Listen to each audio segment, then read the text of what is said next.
네, 여러분 안녕하십니까? Q5 English입니다. 오늘은 due, 여러 가지 의미가 있습니다. 이것에 한 가지 의미를 부여하기 조금 무리가 되는데요.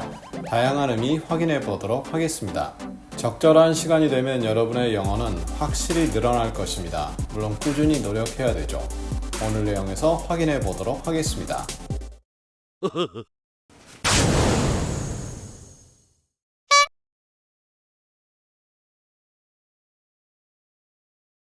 You believe in due process.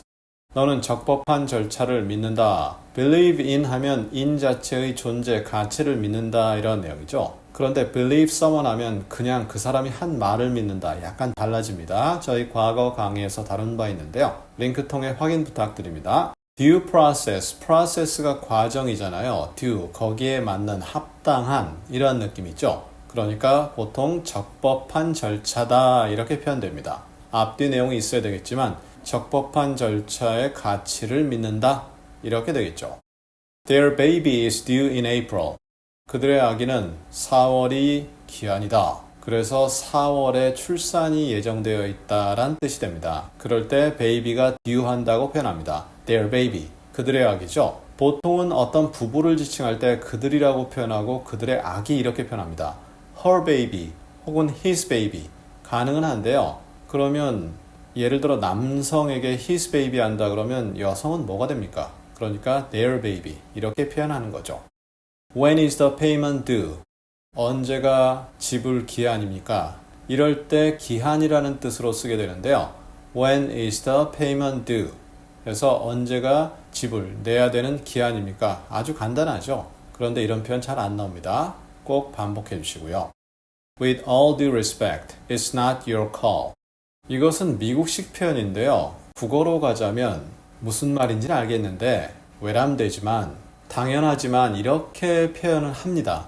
그런데 영어적으로 보자면 respect, 존중이죠. 거기에 맞는 합당한 모든 존중을 다해서 이게 직역입니다. 즉 상대방이 기분 나쁘지 않도록 말하는 그러한 내용입니다.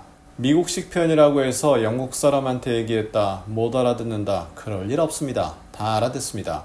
죄송하지만 외람되지만 그렇지만 그때 말하는 영어적 느낌은 당신에게 주는 모든 존중을 다해서 이런 느낌이 전달되죠. 그것은 당신의 call이 아닙니다. 이때 call이라는 것은 결정을 의미합니다. 그래서 당신의 결정이 아닙니다.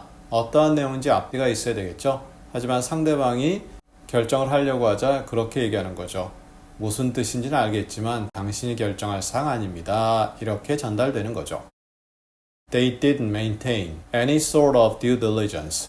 그들은 어떠한 due diligence의 종류도 유지하지 않았다. 직역은 그렇게 되는데요. maintain, 유지하다. 이것은 그렇게 크게 어렵지 않습니다. 그러면 due diligence가 뭐죠? 일상에서 쓰기보단 법적인 내용이거나 회계 쪽에서 쓰는 용어인데요. 일상에서도 상관없이 쓸 수 있습니다. 거기에 합당하게 따질 건 따져본다라는 그런 느낌이 전달됩니다. 그래서 앞뒤 내용이 있어야 되겠는데요. 따질 건 따져보는 그러한 종류를 유지하지 않았다. 즉 따질 거 안 따지고 그냥 했다란 느낌이 전달되는데요. 앞뒤 내용이 정해지면 좀 더 확실한 이해가 됩니다. 좌우간 due diligence 하면 따질 건 따져본다라는 말의 형용사 명사가 되겠습니다. She is due to retire on November 12th. 그 여자는 due to 동사 원형 쓰면 뭐뭐 할 예정이다 라는 느낌인데요. 저희 과거 강의에서 이미 다루었습니다. 그 내용 참고해 주시고요. 이 말은 어떤 정해진 일이 있습니다. 여기선 은퇴한다란 그 정해진 일이 구체적인 시간에 일어난다 혹은 시간 내에 일어난다라는 그런 의미를 지니게 됩니다. 따라서 11월 12일 날 그 여자는 은퇴하게 된다. due to 동사 원형이 오는데요. All the planes are grounded due to the snow. 이번엔 due to 다음에 명사가 왔습니다. 역시 과거 강의에서 다룬 바 있는데요. due to 다음에 명사가 오면 뭐뭐 때문이다 라는 내용이죠. 따라서 모든 비행기들이 눈 때문에 땅 됐다. 비행기가 땅 된다는 얘기가 뭡니까? 비행기의 본래 목적은 하늘을 비행하는 겁니다. 그런데 땅에 갇혀 있다. 비행이 취소됐거나 비행이 금지됐거나 앞뒤 내용이 있어야 되겠죠. 하지만 눈 때문에 비행이 일단은 취소됐다. 이렇게 번역하는 거죠. In due course, Q5 English will become popular. course가 시간의 흐름이란 느낌이 있죠. 그러니까 시간이 흘러 지나면 지나면 그런데 due 거기에 합당한 시간이 지나면 이런 느낌입니다. 따라서 국어로 그냥 적절한 시간에 혹은 합리적 시간에 이렇게 번역하는데 시간이 적절히 지나면 Q5 English는 인기를 얻게 될 것이다.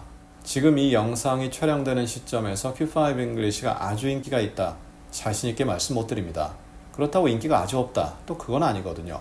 하지만 시간이 적절하게 흐르면 인기가 높아질 것입니다. 그 과정에서 도와주시는 모든 구독자, 시청자님들께 다시 한번 감사드리고요. The deadline for annual dues is January 1st. DUE가 이번엔 명사로 쓰였습니다. 그리고 S는 스펠링상 그냥 붙습니다. 따라서 dues는 한 명사로 회비.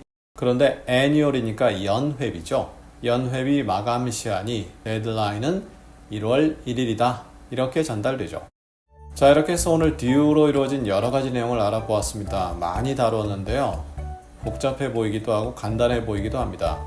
전부 뭔가 적절히 주어진다라는 느낌의 그 시간 또는 어떤 상황에 따른 내용을 꾸미는 그러한 형용사인데요. 마지막에 명사도 다뤘지만요.